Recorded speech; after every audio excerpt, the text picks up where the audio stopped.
తుపాతర పేలి 5గురు జవాన్లకు గాయాలైన ఘటన ఛత్తీస్గఢ్ బీజాపూర్ జిల్లాలో చోటు చేసుకుంది.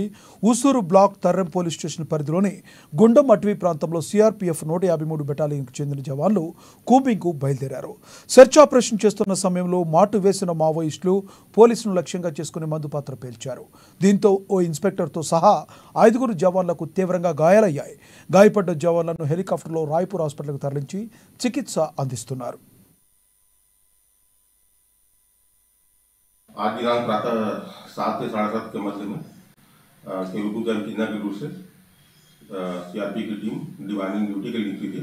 डिवाइनिंग के दौरान आईडी डिटेक्ट होने पर आईडी डिफ्यूज करने के दौरान आईडी ब्लास्ट हुआ, जिसमें चपेट में आने से 5 जवान घायल हुए हैं, जिन्हें बेहतर उपचार के लिए जिला अस्पताल बीजापुर लाया गया है। सभी जवानों की स्थिति सामान्य है, सभी को सामान्य स्थिति आई है।